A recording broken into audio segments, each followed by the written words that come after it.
आपलं दोन्ही हात वर करून बोल, भारत माता की, भारत माता की, वंदे वंदे. आपल्या सर्वांचं आराध्य दैवत छत्रपती शिवाजी महाराजांच्या पावन स्मृतीला मी प्रथमतः अभिवादन करतो. धर्मवीर संभाजी महाराजांच्याही पावन स्मृतीला वंदन करतो. पुण्यश्लोक अहिल्यादेवी होळकर, क्रांतिज्योती सावित्रीबाई फुले, आज राजश्री शाहू महाराजांची जयंती आहे. त्यांच्याही स्मृतीला आणि आपल्या भारतीय राज्यघटनेचे शिल्पकार महामानव भारतरत्न डॉक्टर बाबासाहेब आंबेडकर यांनाही मानवंदन अर्पित करतो. आपल्या पक्षाचे संस्थापक कैलासवासी क्षमाप्रसाद मुखर्जी आणि आपल्या अंत्योदय चळवळीचे नेते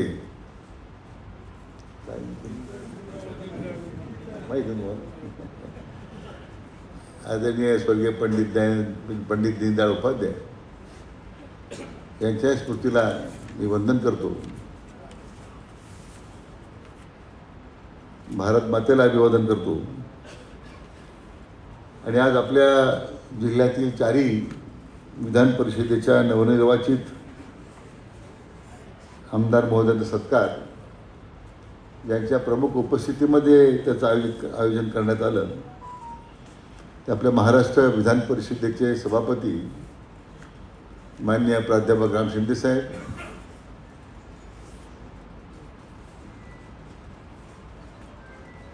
माझे विधानसभेतले सहकारी आमदार संग्रामभाई जगताप, सन्मान्य आमदार काशीनाथजी दाते सर, सन्मान्य आमदार विठ्ठलरावजी लंगे, सन्मान्य आमदार अमोलजी खताळ, सत्कारमूर्ती आपले नवनिर्वाचित आमदार सन्मान्य सुनीलजी कर्जतकर, माजी मंत्री आणि नवनिर्वाचित आमदार मान्य प्राजक्त रणपुरेजी, आमदार विवेक कोलेजी, आमदार अक्षय कर्डिलेजी, आपल्या भारतीय जनता पक्षाचे जिल्ह्याचे अध्यक्ष दिलीपजी भालसिंग, नितीनजी देनकर, अनिलजी मोहिते, शिवसेनेचे अध्यक्ष जिल्हा प्रमुख मान्य बाबूसाहेब टायरवाले, आपल्या अहिल्यानगर शहराच्या महापौर सौ ज्योतिताई गाडे,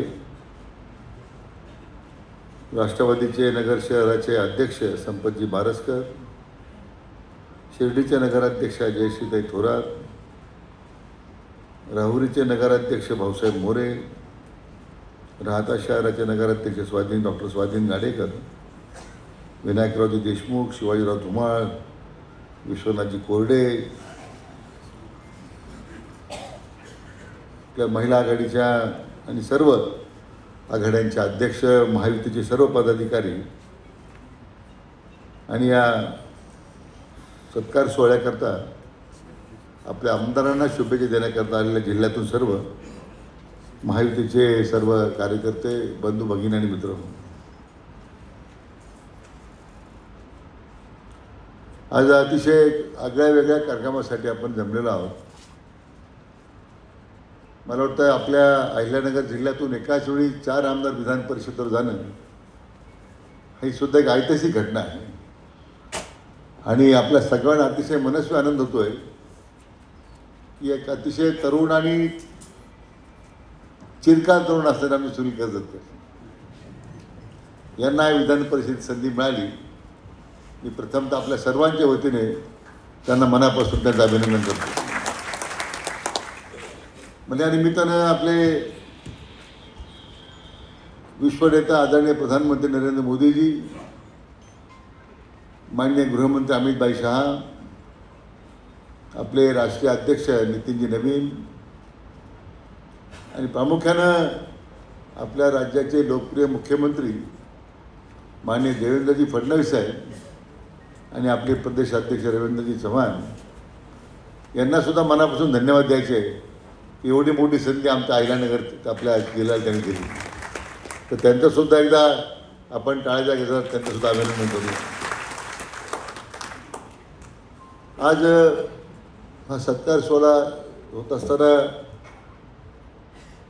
आमदार शिवाजीराव कर्डिलेंची सुद्धा आठवण होते की त्यांच्या अचानक जाण्यानं आपल्याला अक्षयला संधी मिळाली.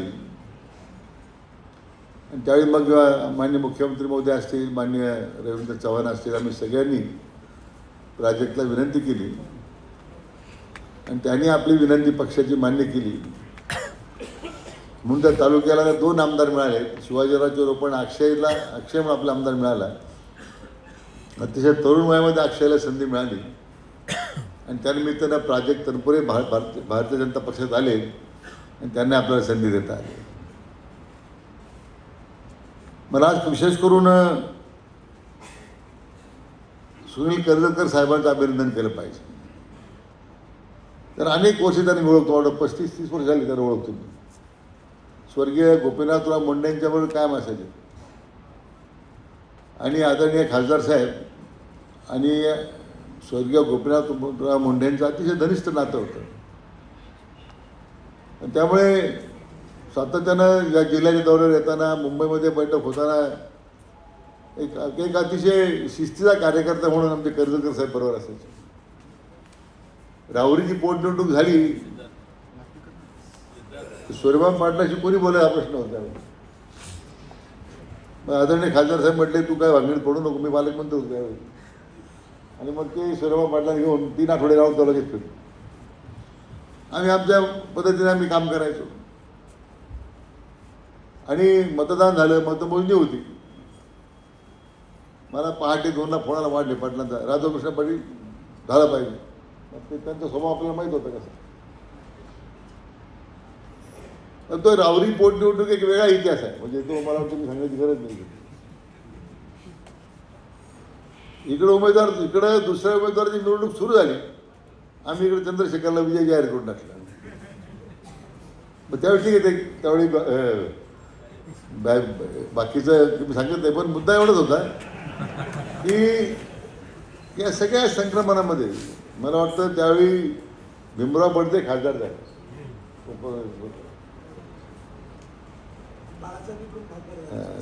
म्हणजे सूर्यभान पाटील होते, मला वाटतं सूर्यभान पाटील होते, पण नासा फडणवीस होते.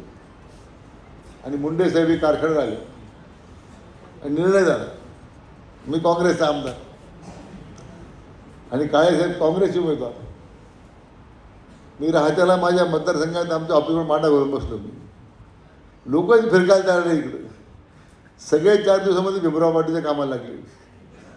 मी म्हणतो इकडे काँग्रेसला मतदान करा, तिकडे आपले कार्यकर्ते भाजपाला मतदान करायला बसले. असे एकूण सगळ्या राजकीय प्रक्रियेतून आपला जिल्हा तसा अतिशय संवेदनशील आहे.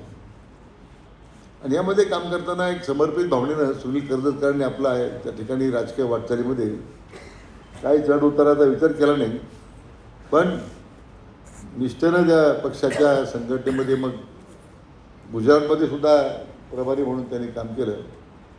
मला अतिशय मनस्वी आनंद होतो की एक सच्चा आणि पक्षाशी समर्पित झालेल्या कार्यकर्त्याला संधी मिळते. म्हणून कर्जतकर साहेब, आमच्या जिल्ह्याच्या वतीने मनापासून तुमचं मी अभिनंदन करतो. तर जिल्ह्याला तर आता 1 कोटी युवा शक्ती मिळालेली आहे. अक्षय तरुण आहे, विवेकजी त्यांना सहकारी क्षेत्राचा अनुभव आहे पण तरुण आहे. प्राजक्ता तर दुसरी टर्म प्राजक्ती मला वाटतं, विधानसभेला पहिली होती, आता विधान परिषदेत दुसरी टर्म मिळाली. एक तरुणही आपल्या जिल्ह्याला, मला वाटतं जिल्ह्याला पुढे घेऊन जाण्यासाठी त्याची फार मोठी मदत होणार आहे. उद्याच्या जिल्ह्याच्या विकासात प्रक्रियेमध्ये ह्या तुम्हाला फार काम करावं लागणार आहे. आणि सगळ्यात महत्त्वाचं की आज आपलं राज्य सर्व अर्थानं देशामध्ये प्रथम क्रमांकाचा होत आहे. आणि त्याचं एकमेव कारण म्हणजे या राज्याला लाभलेलं जे नेतृत्व आहे माननीय देवेंद्रजी फडणवीस साहेबांचं, त्यामुळे आपलं राज्य अतिशय वेगाने घोडदौड त्या ठिकाणी काम करतं आहे. आणि अशा नेतृत्वाखाली आपल्या सगळ्यांना काम करायची संधी मिळते, हे मला वाटतं आपल्या सगळ्यांचं भाग्य आहे. अनेक राज्याचे मुख्यमंत्री मी पाहिले, पण त्यामध्ये एक आर्टिक्युलेट त्यामध्ये म्हणतो आपण, एक अतिशय राज्याच्या विकासाचा पुढच्या 50 वर्षाचा विचार करून काय केलं पाहिजे, काय निर्णय केले पाहिजे, पायाभूत सुविधांच्या बाबतीमध्ये काय केलं पाहिजे. त्याचं उत्तम उदाहरण म्हणजे आपलं निळवंड धरण. निळवंडाच्या पहिल्या 22 किलोमीटरचे कालवेच होत नव्हतं. खालचे कालवे झाले, बुजले, परत उकरले. आणि मला स्वर्गीय मधुकरराव पिचड साहेबांची एक आठवण होते. मला देवेंद्रजी म्हटले त्यांना एकदा घेऊन ये माझ्याकडे. 2 मिटिंग झाल्या आणि शेवटी फडणवीस साहेबांच्या आग्रहाने त्यांनी संमती दिली म्हणून पहिल्या 22 किलोमीटरचे कालवे झाले, म्हणून आपल्याला निळवंड्याचं पाणी घेता आलं, हे मला आपल्याला सांगितलं पाहिजे. आणि त्यावेळी फडणवीस साहेबांनी अतिशय बारकाईनं या सगळ्या गोष्टींचा विचार केला होता. निधी जो मिळाला त्यांच्या काळामध्येच, मागच्या 50 वर्षात निधी मिळाला नाही. त्यांच्या मुख्यमंत्री पदाच्या आणि जलसंपदा खात्याच्याकडे होतं, त्या काळात सगळ्यात जास्त निधी निळवंडाला मिळाला. आज आपली साखळी मंजूर झाली, ती केवळ त्यांनी मंजूर केली. मला नगर दक्षिणेच्या, नगर तालुक्याच्या लोकांनी सांगितलं पाहिजे, साखळीचं सगळं श्रेय कोणा देत असेल ते मान्य फडणवीस साहेबांना मला दिलं पाहिजे. आम्ही आपलं कमी काम करत राहतो. पाणी कसं उपलब्ध करायचं, अगोदर इकडे पाणी नव्हतं, मग पुढून दुसरे पाणी उपलब्ध करायचं, काय इस्टिमेट करायचे. या बजेटला तर टोकन ग्रँट मिळालेली आहे. मी त्यांना कालच विनंती केली, पुढच्या महिन्यात तुम्ही भूमिपूजन आपल्याला करायचं साखळीचं.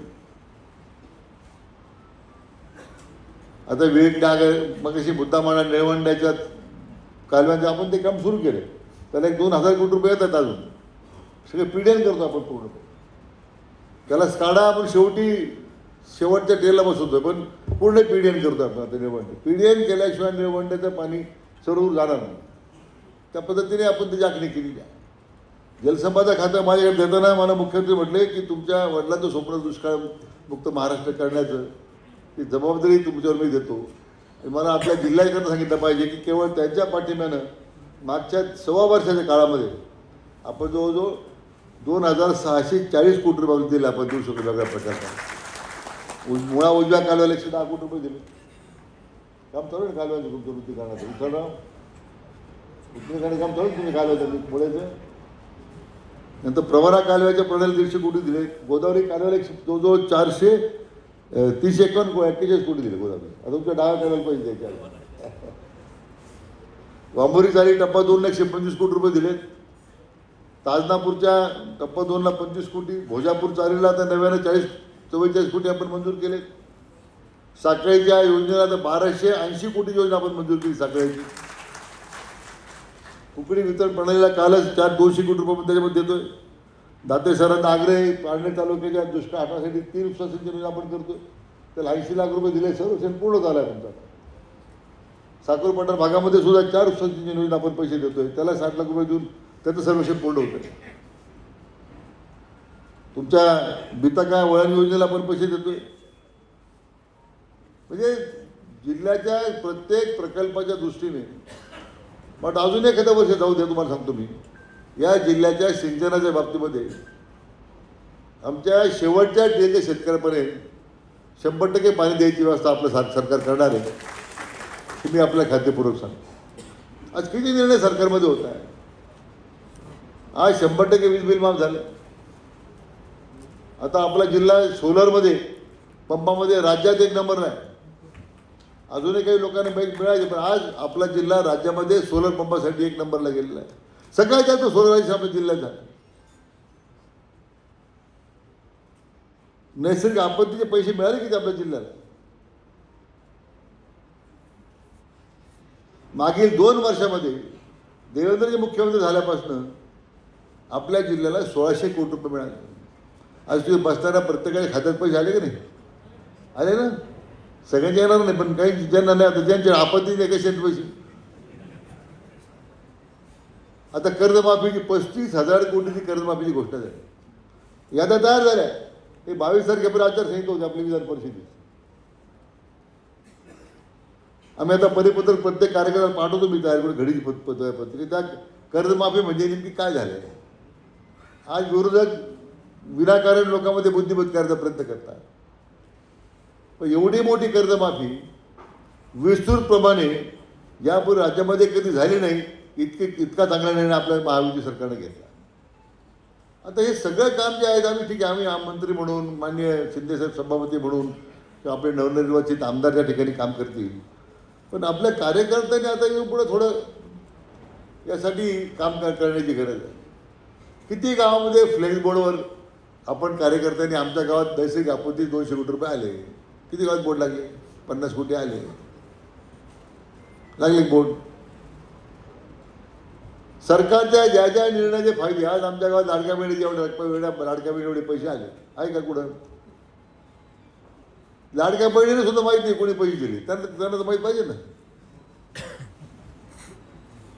इथून पुढे सरकारच्या प्रत्येक निर्णयाची माहिती आपल्या भारतीय जनता पक्ष, महायुती, शिवसेना, राष्ट्रवादी, रिपब्लिकन पार्टीच्या कार्यकर्त्यांनी काम करण्याची गरज आहे. नाही तर आपण निर्णय करत राहू, पैसे देत राहू आणि मग विरोधक त्यांनी कुठेतरी खिल्ली उडवतात, बुद्धिभेद करतात, टीका करतात. लोकांना असं वाटतं खरंच काय तो बोलतो का? आता कर्जमाफी झाली म्हणून आपल्या जिल्ह्यातला एक आमदार पंढरपूरला उपोषणाला बसला. मग अशा ज्या नौटंक्या लोक करतात ना, मग आपले लोक त्याला मग बळी पडतात. आता पंढरपूरला उपोषण करण्याची गरज होती काही? कर्जमाफी होणारच होती. मग हे अशा ज्या काही भानगडी होतात, मला वाटतं कार्यकर्त्यांनी सुद्धा मग येतं आपण कमी पडतो की लोकांच्या पर्यंत त्या ठिकाणी आपण जात नाही. परवा मी या जिल्ह्याची बैठक घेतली. जवळजवळ 250 पालख्या आपल्या जिल्ह्यातून पंढरपूरला जातात. सगळे पालख्याचे प्रमुख आले होते. आज आपण डिटेल प्लॅन तयार केला त्याचा. पहिल्यांदा निवृत्ती महाराजाची पालखी आपल्या जिल्ह्यात प्रवेश केली संगमनेरमधून. निळोबा महाराजाची पालखी पारनेरमधून सुरू होईल. हे 2-3 महाराज पालखी आहे की आपली नेवासा संस्थांची पालखी ती त्या ठिकाणी नेवासून प्रयाण करील. पण बाकीच्या छोट्या मोठ्या पालख्या जो 250 आहेत. गेले 2 वर्ष आपण त्या पालख्यांना सगळ्या ठिकाणी आशीर्वाद देतोय. मंगल कॅलेंडर बुक केलेत. गेले 2 वर्षापर्यंत करून गेल्या वर्षी 2.5 कोटी आले. यावर्षी आपल्याला 4 कोटी रुपये मिळाले पालख्यांच्या स्वागत हे करण्यासाठी. सगळ्या गावामध्ये जेव्हा पालख्या जातात ना, तर आपल्या महायुतीच्या कार्यकर्त्यांनी सगळ्या पालख्यांचं स्वागत केलं पाहिजे. आपण ते उभं राहिलं पाहिजे, स्वागत केलं पाहिजे.